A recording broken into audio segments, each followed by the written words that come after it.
ইউনূস আলাইহিস সালাম দীর্ঘদিন দাওয়াত দিলেন, কোনো পরিবর্তন নাই।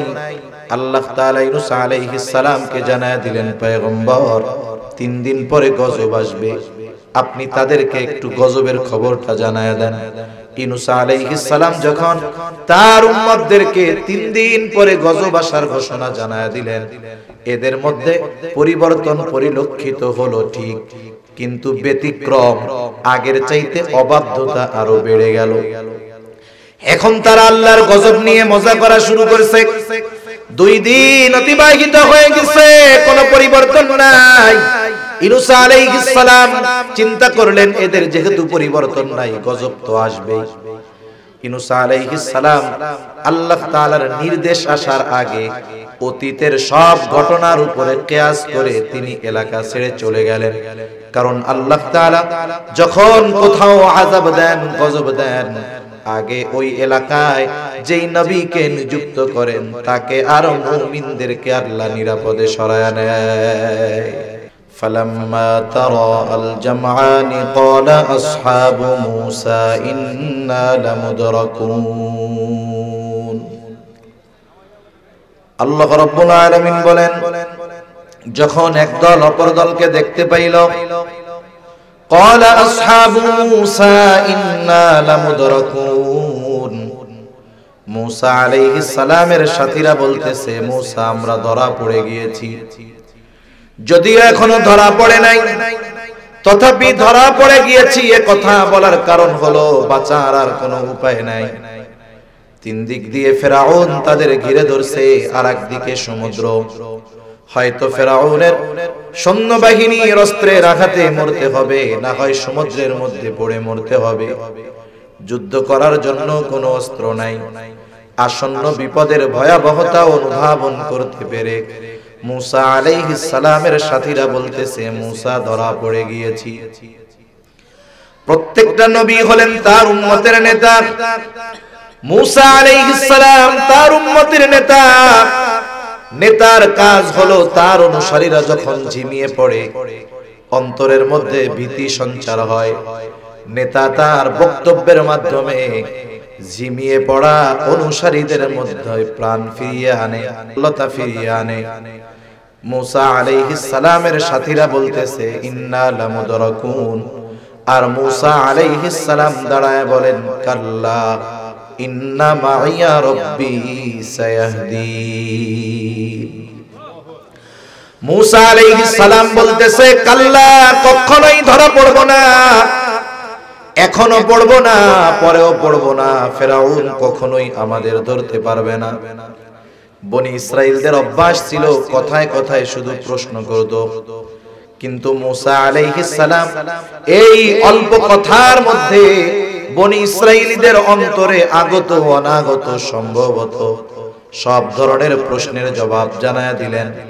ওরা হয়তো প্রশ্ন করতে পারতো, মুসা ধরা পড়বো না কেমনে বলেন? একেবারে কাছে তারা চলে আসছে, চতুর্দিকে ঘিরে ধরছে, পার হওয়ার জন্য কিছুই নাই। যুদ্ধ করব তাদের সাথে, আমাদের অস্ত্র নাই, কেমনে আমরা ধরা পড়বো না বলেন? মুসা আলাইহিস সালাম কেমন যেন বলেন, শোনো, ওদের কাছে যা থাকে থাক, ইন্না মাইয়া রাব্বি, আমার সাথে রব আছে।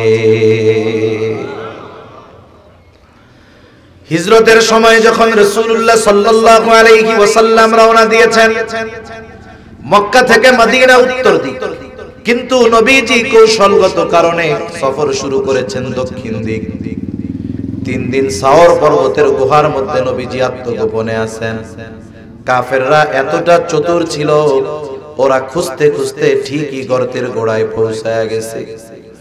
এমত অবস্থায় আবু বকর সিদ্দিক রাদিয়াল্লাহু তাআলা আনহু বলেন, আমি প্রত্যেকের গলার আওয়াজ শুনতেছি, সবাইকে চিনতেছি, তারা আমাদেরকে খুঁজতেছিল, প্রত্যেকের গলার আওয়াজে আমি চিনতে পারতেছি।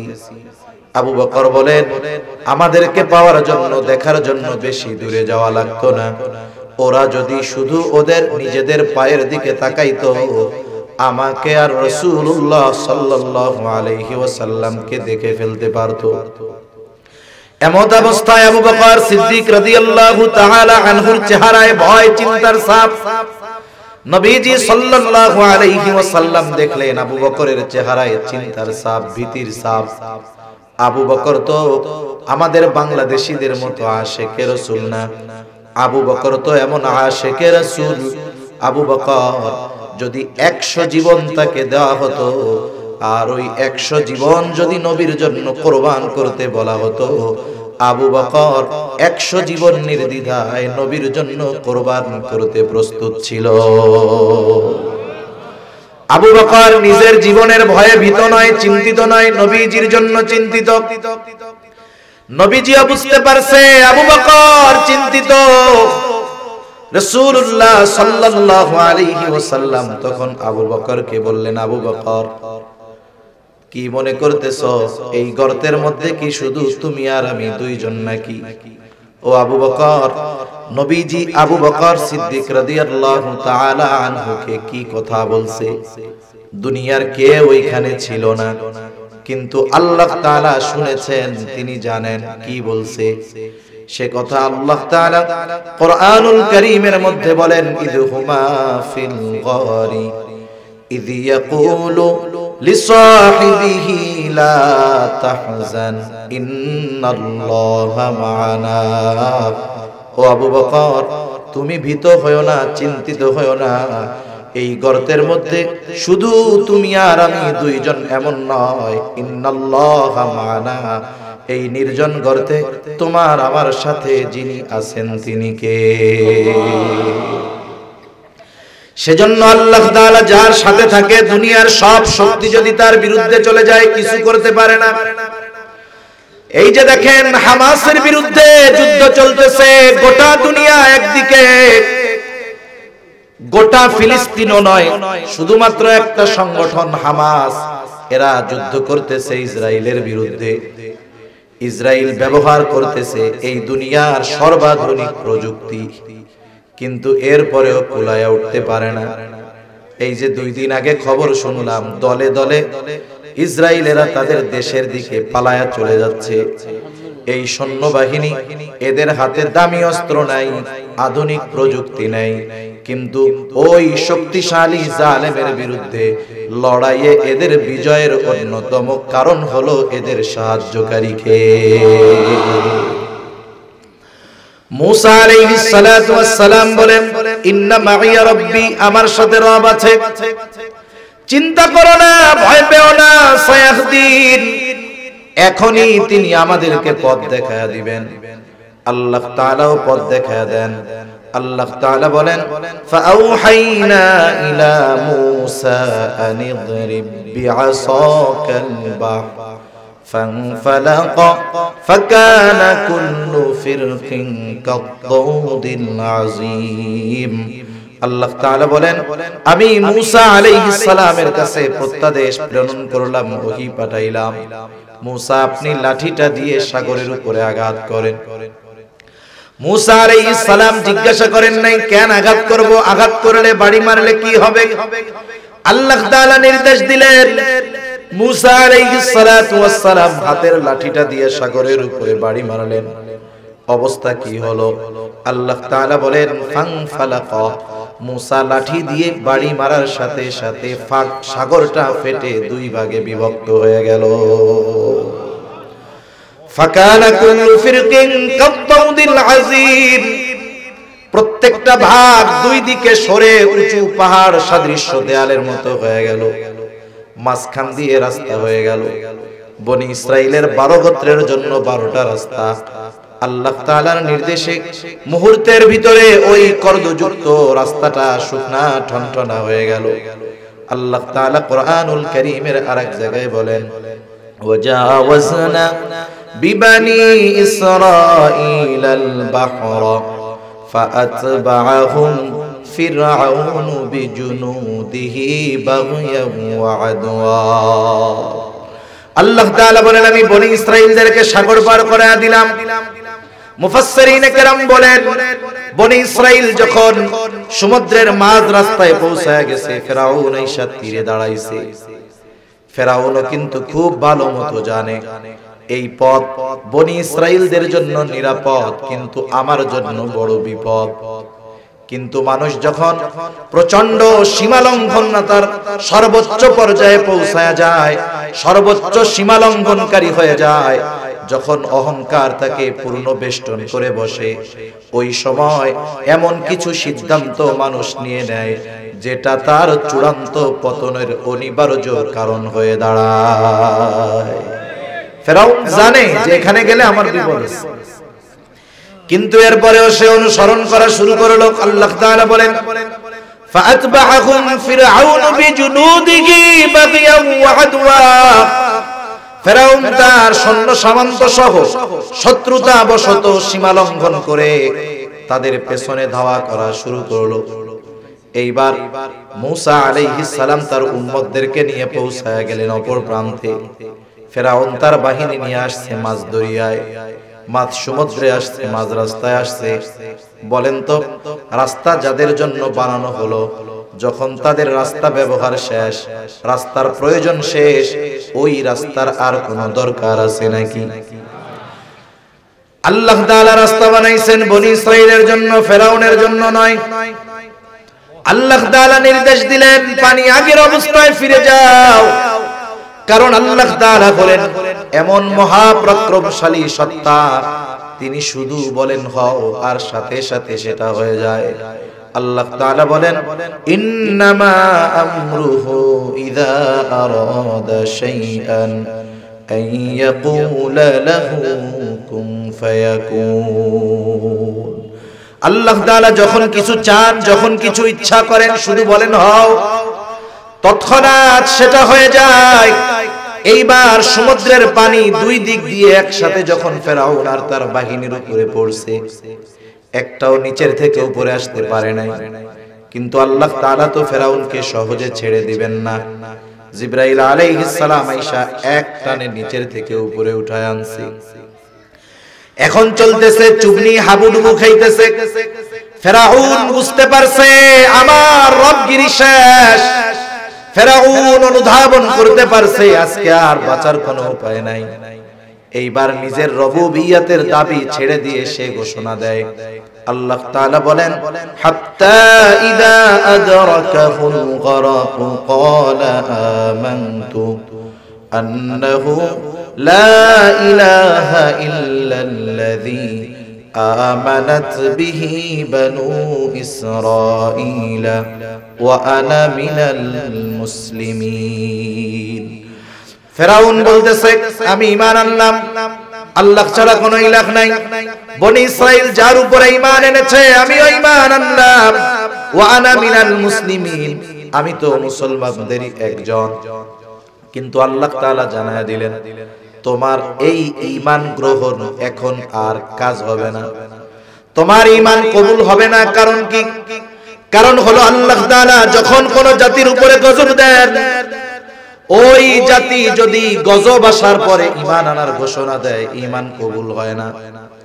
গজব আসার আগে যদি ঈমান আনার ঘোষণা দেওয়া হয়, ঈমান কবুল হয়। প্রত্যেকটা ব্যক্তির ক্ষেত্রেও কিন্তু বিষয় আছে। আল্লাহ তাআলা তাওবার দরজা খোলা রেখেছেন। পশ্চিম দিক দিয়ে সূর্য ওঠার আগ পর্যন্ত তাওবার দরজা খোলা থাকবে। এটা তো আম টাইম, আম সময়। কিন্তু প্রত্যেকটা ব্যক্তির পার্সোনাল কিছু সময় আছে যে ওই সময়ের পরে তার তাওবাও আর কবুল হবে না। নবীজি বলেন ইন্নাল্লাহা ইয়াকবালু তাওবাতাল আবদি হাত্তা মা লাম ইউগরির। মৃত্যু যন্ত্রণা শুরু হওয়ার আগ পর্যন্ত তওবা কবুল হয়। স্বাভাবিক মৃত্যুর আগে মৃত্যুর যে আলামত, এর মধ্যে অন্যতম একটা আলামত হলো ওই মৃত্যু পথযাত্রী মানুষটার গলার মধ্যে দিয়ে গড়গড় গড়গড় আওয়াজ শুরু হয়। এই সময়ের আগ পর্যন্ত আল্লাহ তাআলা বান্দার তওবা কবুল করে, এরপরে আর কারো তওবা কবুল হয় না। গজব আসার পরেও ঈমান কবুল হয় না। হযরত ইউনূস আলাইহিস সালামের সম্প্রদায়, ইউনূস আলাইহিস সালাম দীর্ঘদিন দাওয়াত দিলেন, কোনো পরিবর্তন নাই। আল্লাহ তাআলা ইউনূস আলাইহিস সালামকে জানায় দিলেন পয়গম্বর 3 দিন পরে গজব আসবে। আপনি তাদেরকে একটু গজবের খবরটা জানায়া দেন। ইউনূস আলাইহিস সালাম যখন তার উম্মতদেরকে 3 দিন পরে গজব আসার ঘোষণা জানায়া দিলেন, এদের মধ্যে পরিবর্তন পরিলক্ষিত হলো ঠিক, কিন্তু ব্যতিক্রম আগের চাইতে অবাধ্যতা আরো বেড়ে গেল। এখন তারা আল্লাহর গজব নিয়ে মজা করা শুরু করেছে। 2 দিন অতিবাহিত হয়ে গেছে, কোনো পরিবর্তন নাই। ইউনূস আলাইহিস সালাম চিন্তা করলেন, এদের যেহেতু পরিবর্তন নাই, গজব তো আসবেই। ইউনূস আলাইহিস সালাম আল্লাহ তাআলার নির্দেশ আসার আগে অতীতের সব ঘটনার উপরে কিয়াস করে তিনি এলাকা ছেড়ে চলে গেলেন। কারণ আল্লাহ তাআলা যখন কোথাও আযাব দেন, গজব দেন, আগে ওই এলাকায় যেই নবীকে নিযুক্ত করেন তাকে আর মুমিনদেরকে আল্লাহ নিরাপদে সরায় নেয়। উনি চিন্তা করছেন, আমারেও তো চলে যাইতেই বলবে, সুতরাং এদের যে অবস্থা, পরিবর্তনের কোনো ভাবটাব নাই, আমি চলে যাই। উনি চলে গেছেন।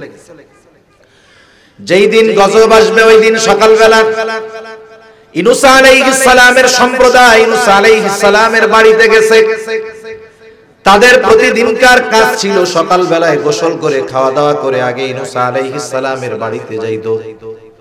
ইউনূস আলাইহিস সালামের সাথে কিছু মজা কইরা, টিটকারি মাইরা, খোসা কথা কইয়া এরপরে দিনের কাজ শুরু করত। প্রতিদিনকার ন্যায় ওই দিনও গেছে, কিন্তু প্রতিদিন যায় দেখে ইউনূস আলাইহিস সালাম বাড়িতেই আছে, কিন্তু আজকে বাড়িতে নাই। দরজা বন্ধ, ঘর বন্ধ।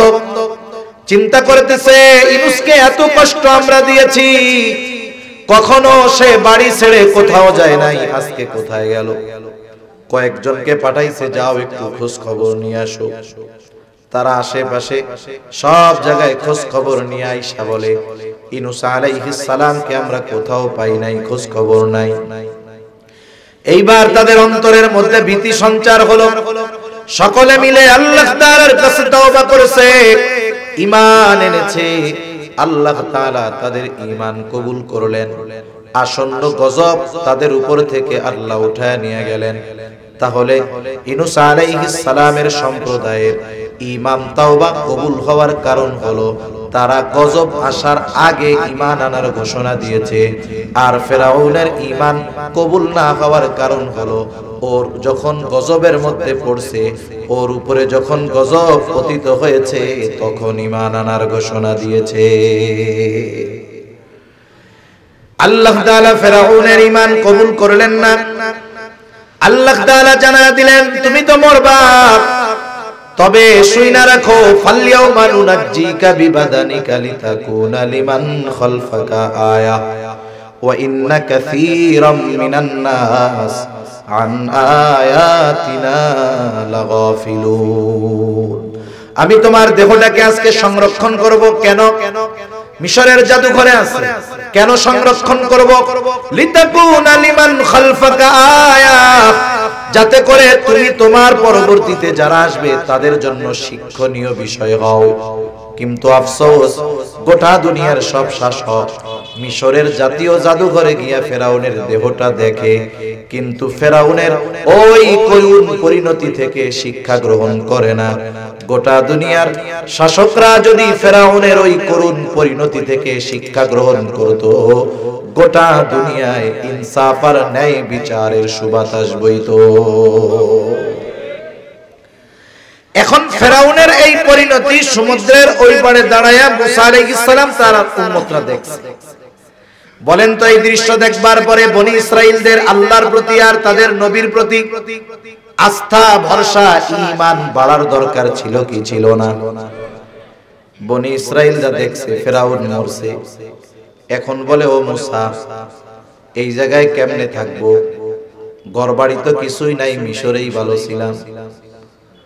আল্লাহ তাআলা এইবার তাদের জন্য মেঘমালাকে ছাদ বানায়া দিলেন। এইবার বলে, মুসা কি করব বলেন? এত মানুষ তো না খাইয়া মরতে হবে। বলেন তো, আল্লাহ যদি ওদেরকে মারতেই চাইতো, ফেরাউনের হাতে মাইরা শহীদের দরজা দিয়ে দিত। ফেরাউনের হাতে মরলে মর্যাদা বাড়তো না কমতো? শহীদ হইতো না? যেই আল্লাহ ফেরাউনের হাত থেকে বাঁচাইলো, সেই আল্লাহ না খাওয়াইয়া মারবে, এটা শয়তানেও বিশ্বাস করে। কিন্তু ওরা কেমন অকৃতজ্ঞ, চিন্তা করে দেখেন। আল্লাহ তাআলা ওদের জন্য আসমানি খাবারের ব্যবস্থা করে দিলেন। লম্বা ইতিহাস, আমি আর বেশি দূর যাব না। আল্লাহ তাআলা এক নাম্বার ফেরাউনের জুলুম থেকে তাদেরকে নিষ্কৃতি দিলেন। দুই নাম্বার আল্লাহ তাআলা চাইলেন ওই জেরুজালেমের কর্তৃত্ব মালিকানা তাদের হাতে ফিরিয়ে দিবে। কিন্তু ওই সময় জেরুজালেম শাসন করত এক শক্তিশালী জাতি, আমালিকা গোত্র। এরা বড় সুঠামদেহী শক্তিশালী ছিল। মুসা আলাইহিস সালাতু ওয়াস সালাম 12 গোত্র থেকে, বনি ইসরাইলের 12 গোত্র থেকে 12 জনকে পাঠায় দিছে, যাও একটু জেরুজালেমের অবস্থাটা দেখে আসো। ওই 12 জন যখন শহরের মধ্যে ঢুকছে, আমালিকা গোত্রের এক একজন মানুষ এত শক্তিশালী ছিল। একজন দেখে এই 12 জনকে তো আমাদের এলাকার লোক মনে হয় না, এত শক্তিশালী একজন একাই 12 জনকে বেঁধে বাদশার কাছে নিয়ে গেছে। বাদশা এবার পরামর্শ করে এটারে কি করা যায় এগুলোরে। একজন বুদ্ধি দিচ্ছে, বাদশা এদেরকে ছেড়ে দেন, ছাড়লে ফায়দা কি? বলে এরা যদি এই চিন্তা করে আমাদের দেশ দখল করবে, আক্রমণ করবে, আপনি এদের যদি ছেড়ে দেন, ওরা ওদের কওমের কাছে গিয়া যখন আমাদের শক্তির কথা বলবে, তারা স্বপ্নেও আমাদের বিরুদ্ধে যুদ্ধ করার চিন্তা করবে না। বাদশা বলে আইডিয়াটা খুব ভালো। এইবার 12 জনকে ছেড়ে দিছে। 12 জন মুসা আলাইহিস সালামের কাছে গিয়ে সব খুলে বলছে। বলে সব ভালো, শহরটা ভালো, উর্বর জমিন, সব ঠিক আছে, কিন্তু এত শক্তিশালী একজন যে আমাদের 12 জনকে একজন বেঁধে ফেলছে। মুসা আলাইহিস সালাম বললেন, শোনো, তোমরা প্রত্যেকে তোমাদের গোত্রের কাছে গিয়া এই শহরের সব ফজিলতের কথা বলবা, কিন্তু সাবধান, এরা যে এই রকম শক্তিশালী এই কথাটা বলবা না। কিন্তু আফসোস 2 জন ছাড়া বাকি 10 জন তাদের গোত্রের কাছে গিয়া বলে, শোনো, মুসা আমাদেরকে এমন এক জাতির সাথে যুদ্ধ করতে কইতাছে যেই গোত্রের এক একজন আমাদের 12 জনের চাইতেও শক্তিশালী। এইবার চিন্তা করতেছে কাজ আর হবে না, যা হয় হোক, মইরা যাব, তবু আমরা যুদ্ধ করতে যাব। মুসা আলাইহিস সালাম এবার তাদেরকে কি বললেন সেই কথাটাই আল্লাহ তাআলা বলেন, وَإِذْ قَالَ مُوسَى لِقَوْمِهِ يَا قَوْمِ اذْكُرُوا نِعْمَةَ اللَّهِ عَلَيْكُمْ إِذْ جَعَلَ فِيكُمْ أَنْبِيَاءَ وَجَعَلَكُمْ مُلُوكًا। মুসা আলাইহিস সালাম তার সম্প্রদায়কে বলতেছে, ইয়া কওমি যকুরু নি'মাতাল্লাহি আলাইকুম, হে আমার সম্প্রদায়, তোমরা আল্লাহ প্রদত্ত ওই সমস্ত নিয়ামতের কথা স্মরণ করো যেগুলো আল্লাহ তোমাদেরকে দিয়েছে। এক নাম্বার নিয়ামত, আল্লাহ তাআলা ইয জাআলা ফীকুম আম্বিয়া, তোমাদের মধ্য থেকে আল্লাহ তাআলা অনেক নবী পাঠিয়েছে। রাসূলুল্লাহ সাল্লাল্লাহু আলাইহি ওয়াসাল্লাম বলেন, বনি ইসরাইল কখনো নবী শূন্য হয় নাই। একজন মারা গেছে তো আরেকজনকে নবুয়ত দিয়ে আল্লাহ শূন্য স্থান পূরণ করেছে। এক গ্রামের মধ্যে যদি দুনিয়ার লাইনে অনেক বড় অনেকগুলো অফিসার থাকে, গর্ব করে কি করে না? আজকে একটা খবর দেখলাম, খুব ফলাও করে প্রচার করতেছে, এক গ্রামের মধ্যে 7 জন বিসিএস ক্যাডার। ওই গ্রামের মানুষের পাওয়ারই আলাদা, যেখানেই যাবে বলবে আমি ওই গ্রামের লোক, যেই গ্রামে 7 জন বিসিএস ক্যাডার আছে। ওকে যদি কোথাও গেলে জিজ্ঞাসা করে তোমার গ্রামের নাম কি, মনে করেন গ্রামের নাম বা এলাকার নাম যাই হোক, বলবে তো, যেহেতু ওর গ্রামে 7 জন বিসিএস ক্যাডার আছে, ও গ্রামের নাম বলার আগে ওইটা বলবে আমি হলাম ওই গ্রামের পুলা, যেই গ্রামে 7 জন বিসিএস ক্যাডার আছে। এখন চিন্তা করেন, জাগতিক লাইনের শিক্ষিত ব্যক্তি এক গ্রামে এতজন থাকলে যদি তারা গর্ব করতে পারে গ্রাম নিয়ে, যেই বংশের মধ্যে ধারাবাহিকতার ক্রমান্বয়ে হাজার হাজার নবী আসছে, এটা তাদের জন্য বড় নিয়ামত নয় কি? এটা আল্লাহ তাআলা তাদেরকে পরলৌকিক বড় এক নিয়ামত দিয়েছেন। শুধু যে পরলৌকিক নিয়ামত দিয়েছেন তা নয়, মুসা আলাইহিস সালাম বলতেছে ওয়াজআলাকুম মুলুকা, আল্লাহ তাআলা তোমাদেরকে রাজত্ব দিয়েছে, দুনিয়ার বাদশাহী দিয়েছে। শুধু তাই না, ওয়া আতাকুম মা লাম ইউতি আহাদাম মিনাল আলামিন, আল্লাহ তাআলা তোমাদেরকে এমন কিছু নিয়ামত দিয়েছে, এমন কিছু জিনিস দিয়েছে যা বিশ্ববাসী আর কাউকে দেয় নাই। অনেক সময় অনেককে কঠিন কোনো নির্দেশ করার আগে তার প্রতি যদি আমার আপনার কোনো অনুগ্রহ থাকে, অতীতের অনুগ্রহগুলো স্মরণ করায়া দিয়া নতুন নির্দেশ দেওয়া হয়। এটার কারণ হলো ওই লোকটাকে যদি অতীতের অনুগ্রহের কথা স্মরণ করায়া দেওয়া হয়, নতুন নির্দেশটা যদি একটু কঠিন হয়, অতীত অনুগ্রহের কথা স্মরণ করে সে হয়তো নতুন কঠিন নির্দেশটা মেনে নেবে। মুসা আলাইহিস সালাম এই জন্য নিয়ামতের কথা স্মরণ করায়া দিলেন। এরপরে মুসা আলাইহিস সালাম বলতেছে, ইয়া কওমি দুখুলুল আরদাল মুকদ্দাসাতাল্লাতী কাতাবাল্লাহু লাকুম, ও আমার সম্প্রদায়, তোমরা ওই পবিত্র জমিনের মধ্যে প্রবেশ করো। কোন জমিন? আল্লাতী কাতাবাল্লাহু লাকুম, যেই জমিনের মালিকানা আল্লাহ তোমাদের লিখে দিয়েছে। সুবহানাল্লাহ বলে। হায়রে, যুদ্ধ করার আগেই যুদ্ধ জয়ের ঘোষণা দিয়েছেন কে? এরপরে মুসা আলাইহিস সালাম বলতেছে, তবে একটা শর্ত, ওয়ালা তারতাদ্দু আলা আদবারিকুম ফাতানকালিবু খাসিরিন, তোমরা সামনের দিকে অগ্রসর হবা, খবরদার তোমরা পিছু হটবা না, পিছনের দিকে আসবা না। মুসা আলাইহিস সালাম বললেন, জিতবা, আল্লাহ লেখা দিয়েছে। কিন্তু এরা আল্লাহর কথা, নবীর কথার চাইতে বেশি গুরুত্ব দিয়েছে ওই 10 জনের কথায়, যে ওরা কিন্তু শক্তিশালী, খবরদার যাইস না। এইবার মুসা আলাইহিস সালামের এই কথার জবাবে তারা বলতেছে, ক্বালু ইয়া মুসা ইন্না ফিহা কওমান জাব্বারিন, বনি ইসরাঈলরা বলতেছে, হে মুসা, আমরা যাই না গেছি, ওইখানে এক শক্তিশালী সম্প্রদায় আছে, ইন্না লান নাদখুলাহা হাত্তা ইয়াখরুজু মিনহা ফাইন ইয়াখরুজু মিনহা ফাইন্না দাখিলুন, আমরা কখনোই ওই জায়গায় প্রবেশ করব না যতক্ষণ না তারা ওইখান থেকে বাহির হয়। তারা যদি বাহির হয় তবেই আমরা ওইখানে প্রবেশ করব, নাইলে ওই শহরে আমরা যাব না। মুসা আলাইহিস সালাম ক্লান্ত হয়ে গেছে, কাজ হয় না। ওই দুই আল্লাহর বান্দা যারা মুসা আলাইহিস সালামের কথা শুনে তার কওমে, তাদের কওমের কাছে ওই আমালিকা গোত্রের শক্তির কথা বলে নাই। তাফসীরের মধ্যে আসছে, ওই দুই জনের একজনের নাম হলো ইউশা ইবনে নুন, আর একজনের নাম হলো কালেব ইবনে ইউফানা। এই দুই আল্লাহর বান্দা এবার বনি ইসরাঈলদেরকে বুঝাইতেছে। আল্লাহ তাআলা বলেন, ক্বালা রাজুলানি মিনাল্লাযীনা ইয়াখাফুনা আন'আমাল্লাহু আলাইহিম আদখুলু আলাইহিমুল বাব ফাইযা দাখালতুমুহু ফাইন্নাকুম গালিবুন ওয়া আলাল্লাহি ফাতাওয়াক্কালু ইন কুনতুম মুমিনিন। ওই দুই আল্লাহর বান্দা তাদেরকে বলতেছে, তোমরা শুধু শহরের নিকট দরজা দিয়ে প্রবেশ করো, আলাইহিম আদখুলু আলাইহিমুল বাব ফাইযা দাখালতুমুহু ফাইন্নাকুম গালিবুন, তোমরা শুধু দরজা দিয়ে ঢুকবা, তোমাদের যিনি বিজয়ী বানায়া দিবেন তিনি কে? আরে তোমরা না মুমিন, ভয় পাও কেন? ওয়া আলাল্লাহি ফাতাওয়াক্কালু ইন কুনতুম মুমিনিন, তোমরা যদি মুমিন হও তবে আল্লাহর উপরে ভরসা রাখো, টেনশন কইরো না। মানুষের অবস্থা হইল যত বেশি তেল মারবেন ওটা তত বাঁকা হবে। অনেক সময় দেখবেন ছোট বাচ্চা আছে, খায় না, মা বুঝাইতেছে আব্বু খাও খাও খাও, এ খায় না।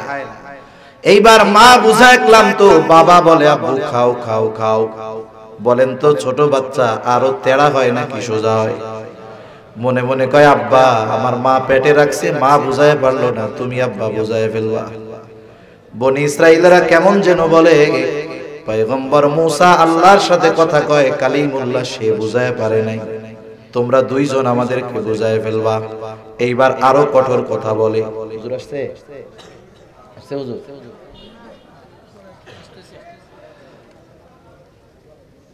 মুসা আলাইহিস সালামের উম্মত এবার আরো কঠিন কথা বলতেছে। এইবার তারা বলে ক্বালু ইয়া মূসা, হে মূসা, আবাদাম মা ক্বালু ইয়া মূসা ইন্না লান নাদখুলাহা আবাদাম মা দামু ফিহা। ও মূসা, আপনি শুনে নেন, ওই জাতি যতক্ষণ ওইখানে অবস্থান করবে আমরা কখনোই ওই জায়গায় প্রবেশ করব না, কারণ তাদের সাথে আমাদেরকে তো যুদ্ধ করতে হবে, যুদ্ধ তো করতে পারবোই না। বরং শুনে নেন, ফাযহাব আনতা ওয়া রাব্বুকা ফাকাতিলা ইন্না হাহুনা কাঈদুন। যুদ্ধ যদি করতেই হয় মূসা, আপনি আর আপনার রব গিয়ে জিহাদ করেন, যুদ্ধ করেন, আমরা এখানে বসলাম, আমরা যুদ্ধ করতে পারবো না। মূসা আলাইহিস সালামের উম্মতদের আচরণ দেখেন, বনি ইসরাইলের আচরণ কি বলতেছে, যুদ্ধ যদি করতে হয় আপনি আর আপনার রব গিয়ে করেন, আমরা বসলাম, আমরা যুদ্ধ করতে পারবো না। অথচ এই যুদ্ধে যে তারা জয়ী হবে, এই জয়ের আগাম ঘোষণা জানায় দিবেন কে? মূসা আলাইহিস সালাম বলছেন, ওই জমিনে ঢোকো আল্লাতী কাতাবাল্লাহু লাকুম, যেই জমিন আল্লাহ তোমাদের জন্য লিখে রাখছেন। মুফাসসিরিনে কেরাম এই জায়গায় রাসূল আকরাম সাল্লাল্লাহু আলাইহি ওয়াসাল্লামের সাহাবাদের ব্যাপারে কথা আনছেন যে চিন্তা করেন এনারা কেমন মানুষ আর ওনারা কেমন মানুষ। বদরের যুদ্ধের কথা আনছেন এইখানে, বদরের যুদ্ধের ইতিহাস, লম্বা ইতিহাস। সর্বশেষ পরিস্থিতি হলো কাফেররা গড়ে মুসলমানদের পায়ে পাড়া দিয়ে এই যুদ্ধ করছে।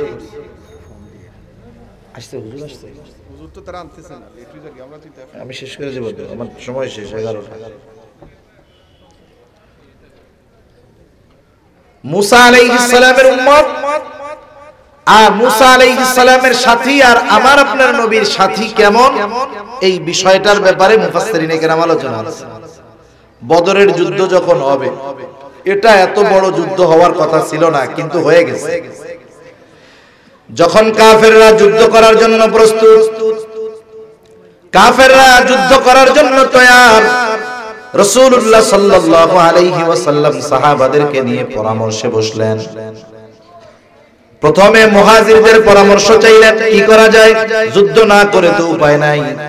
মুহাজিররা বলল, হ্যাঁ আমরা রাজি, কারণ আপনার সাথে আসছি দ্বীনের জন্য, সব ছাড়ছি, যুদ্ধ করব, জীবন দিব, অসুবিধা নাই। কিন্তু সংখ্যায় বেশি ছিল আনসার। নবীজি চিন্তা করতেছে, আনসারেরা যদি যুদ্ধ করতে অস্বীকৃতি জ্ঞাপন করে তাহলে কি হবে। নবীজি আনসারদের পরামর্শ চাইলেন। আনসারদের মধ্য থেকে সাদ বিন মুআজ রাদিয়াল্লাহু তাআলা আনহু তিনি বলতেছেন, ইয়া রাসূলুল্লাহ, আপনি আমাদের কাছে পরামর্শ চান যুদ্ধের ব্যাপারে, আপনি শুনে নেন। আপনি যদি আমাদের সবাইকে সমুদ্রের তীরে দাঁড় করায় দেন আর যদি নির্দেশ দেন সমুদ্রের মধ্যে ঝাঁপায় পড়ার জন্য, ইয়া রাসূলুল্লাহ, আপনি তাকায়া দেখবেন আপনার নির্দেশ দেওয়ার পর একটা মানুষও আর সমুদ্রের তীরে দাঁড়ায় না। আপনি নির্দেশ দেওয়ার সাথে সাথে সকলেই সমুদ্রের মধ্যে ঝাঁপায়। আরেকজন বলতেছে, ইয়া রাসূলুল্লাহ, আমরা আপনার সামনে পিছনে ডানে বামে চতুর্দিকে অবস্থান নিয়ে এমন ভাবে জিহাদ করব আপনি দেখে খুশি হয়ে যাবে। নবীজি 313 জন নিয়ে 1000 সশস্ত্র কাফেরের বিরুদ্ধে লড়াই করেছে। এই 313 জন অস্ত্রের দিক দিয়ে শক্তিশালী ছিল না। প্রচন্ড গরম, ওই বছর রোজা ফরজ হয়েছে। প্রচন্ড গরমে অস্ত্রবিহীন এই 313 জন তৎকালীন দুনিয়ার আধুনিক সমরাস্ত্রে সুসজ্জিত 1000 কাফেরের বিরুদ্ধে এমন ভাবে জিহাদ করেছে, কাফেররা এই 313 জনের কাছে শোচনীয় পরাজয় বরণ করেছে। রাসূলুল্লাহ সাল্লাল্লাহু আলাইহি ওয়াসাল্লামের সাহাবী যারা, এদের প্রশংসা আল্লাহ তাওরাতে করছে, ইনজিলে করছে। শুধু তাই না, কোরআনুল কারীমের মধ্যে আল্লাহ বলেন, রাদিয়াল্লাহু আনহুম ওয়া রাদওয়ান, আল্লাহ তাদের উপরে সন্তুষ্ট, তারাও আল্লাহর উপরে সন্তুষ্ট। এই হলো নবীজির সাহাবী। অবস্থায় এই মূসা আলাইহিস সালাতু ওয়াস সালাম ব্যথা পরাক্রান্ত হৃদয় আল্লাহ তাআলার কাছে দোয়া করে বলতেছে, আল্লাহ তাআলার কাছে দোয়া করে বলতেছে ক্বালা রাব্বি ইন্নী লা আমলিকু ইল্লা নাফসি ওয়া আখি ফাফরুক বাইনানা ওয়া বাইনাল কওমিল ফাসিকিন। মুসা আলাইহিস সালাম বলে আমার রব আমার উপরে আর আমার ভাইয়ের উপরে ছাড়া আর কারো উপরে আমার নিয়ন্ত্রণ নাই। এই পাপীদের থেকে আপনি আমাকে পৃথক কইরা দেন। কত কষ্ট এদের আচরণে মুসা আলাইহিস সালাম পাইছেন যে বললেন আমাকে আপনি এদের থেকে পৃথক কইরা দেন। আল্লাহ তাআলা মুসা আলাইহিস সালামকে সান্ত্বনা দিলেন ফালা তাসা আলাল কওমিল ফাসিকিন, ফাসিকদের এই আচরণে আপনি কষ্ট পায়েন না। সাথে সাথে এদের অন্যায়ের শাস্তি হিসাবে আল্লাহ বলেন ক্বালা ফা ইন্নাহা মুহাররামাতুন আলাইহিম 40 সানা ইয়াতিহুনা ফিল আরদ ফালা তাসা আলাল কওমিল ফাসিকিন। আল্লাহ তাআলা বলেন আমি এই জমিন তাদের জন্য 40 বছর নিষিদ্ধ করে দিলাম, হারাম করে দিলাম, শুধুমাত্র একটা আদেশ অমান্য করার কারণে। যেই জেরুজালেম 40 বছর আগে তাদের হাতে আসার কথা, আল্লাহ তাআলা এটাকে 40 বছর পিছায়া দিলেন। এরা প্রতিদিন সকালবেলা বলে আমরা মিশর চলে যাব, এই কইয়া সবাই মিলে মিশরের দিকে রওনা দেয়। সকালবেলায় হাঁটা শুরু করে, হাঁটতে হাঁটতে হাঁটতে সন্ধ্যা হয়। সন্ধ্যার সময় দেখে সকালে যেখান থেকে হাঁটা শুরু করছে সেই জায়গায় এসে হাজির। এইভাবে চলছে কত বছর? 40 বছর আল্লাহ এদেরকে সারাদিন হাঁটাইছে। মুসা হারুন আলাইহিস সালাম দুনিয়া থেকে চলে গেছে। ইউশা ইবনে নুনকে আল্লাহ তাআলা নবুয়ত দিলেন। ওনার নেতৃত্বে আমালিকা গোত্রের বিরুদ্ধে জিহাদ করে বনি ইসরাইলেরা পুনরায় এই জেরুজালেমের কর্তৃত্ব ফিরে পেল। যে আলোচনার মূল কথা যেটা বলতে চাই, বনি ইসরাইলেরা আল্লাহ তাআলা এই ইহুদিদের উপরে অভিশাপ বর্ষণ করেছেন যতগুলো কারণে। এর মধ্যে গুরুত্বপূর্ণ কয়েকটি কারণ। এক নাম্বার, তারা ছিল অকৃতজ্ঞ। কি ছিল? জোরে বলেন। অকৃতজ্ঞ। 2 নাম্বার, অবাধ্য। কি ছিল বলেন? 3 নাম্বার, সীমালঙ্ঘনকারী। কি ছিল? সীমালঙ্ঘনকারী। এজন্য আমাদের প্রতিজ্ঞা হবে আমরা সর্বোচ্চ কৃতজ্ঞ বান্দা হব, আল্লাহ এবং রাসূলের সর্বোচ্চ আনুগত্যশীল বান্দা এবং উম্মত হব। 3 নাম্বার, কখনোই শরীয়তের কোনো ব্যাপারে সীমালঙ্ঘনকারী হব না। আল্লাহ সুবহানাহু ওয়া তাআলা আমাদের সবাইকে কথাগুলো বুঝবার, আমল করবার তৌফিক দান করুন। হযরতকে বসায় রেখে কথা বলা আমার জন্য অন্যায় হয়েছে, হযরতের কাছে ক্ষমা প্রার্থী। আমিও আপনাদের জন্য দোয়া করি, আমিও দোয়া চাই। সুবহানাল্লাহ।